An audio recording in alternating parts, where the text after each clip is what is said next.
So one of the things that we like to do is to just to check on how the Russia-Ukraine war is going is to just look up Russian websites. So for example, there's this very famous Russian media channel called Первый канал, and as you can see, it's been blocked at the moment.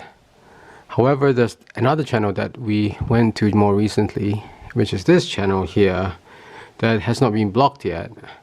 And there are a couple of interesting things that's mentioned on this channel. Do you want to talk about? Yeah, this one says that special military operation of Russia. Special military operation, because they forbid to call it a war in Ukraine. For that, people could be given 5 years of prison, basically. So they insist that it is a special military operation. Yeah, so to me it's quite amusing that they've decided to give it a progressive twist to it.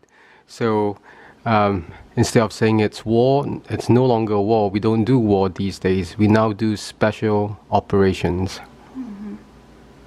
And if we scroll up, it says here that the Russian army destroyed 180 foreign mercenaries, and it destroyed 100 Ukrainian planes, but it doesn't say anything about Russian casualties at all on this website.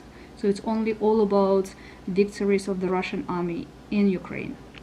Which is quite telling. I mean, in any war there would be success and casualties, and to not even mention anything about casualties, to me, is a bit of a red flag. You know, it's basically lying through a mission that inadvertently, especially if you look through YouTube, combing through YouTube about many Russian soldiers being captured by the Ukrainians, and they're kind of talking about, you know,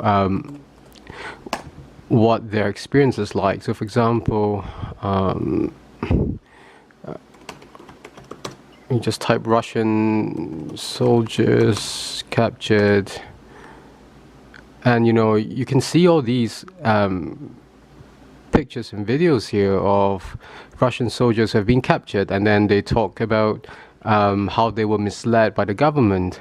And so it's pretty interesting that they have not even mentioned at all about these Russian soldiers being captured, or even ones who are who lost their life in this foolish war of Putin's. So yeah, it's basically telling that they are lying about what's really happening on the ground through a mission, essentially. Do you know that they say that Russia doesn't bomb cities or doesn't bomb any houses in Ukraine either, that it's all done by the Ukrainian military, and they do that to destroy Putin's reputation in the West. So they say they bomb their own cities, their own houses, and they blame it on Putin. So they say we need to support Putin because he's doing the right thing, liberating the Ukrainians. What do you think about it? Do you think all those houses are really destroyed by Ukrainians, or do you think that the Russian media is just lying? I know that the Russian media is trying to portray Russia as the liberators, going in there to help the Ukrainians to remove Nazis from the country. And to me, it's quite interesting to see the parallels in terms of propaganda. You know, when they talk about Nazis, if you ask them, so who are the Nazis? And then it's almost like they're saying it's systemic Nazism. You know, they can't really point to any one person. It's just that anyone who's against Putin is a Nazi, essentially.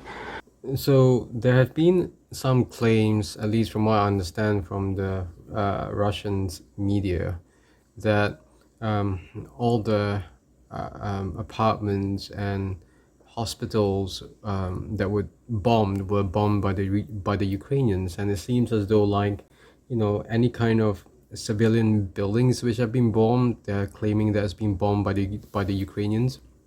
That to me is quite it's a bit of a far-fetched idea, mainly because, I mean, if one were to think that the Ukrainian government or the military themselves were bombing their own citizens, I mean, by now you would have seen the citizens rebelling against the Ukrainian government.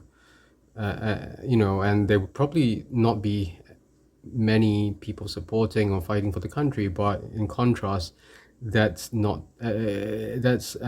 basically not the case. The Ukrainians are really defending their country, and also, there's this other propaganda about the Ukrainians welcoming the Russian soldiers with open arms. And if that was the case, I don't think it would have taken the Russian military 3 weeks or thereabouts to even have not conquered Kiev at this point in time. So, there's a lot of problems with the way the Russian media is portraying the actual situation.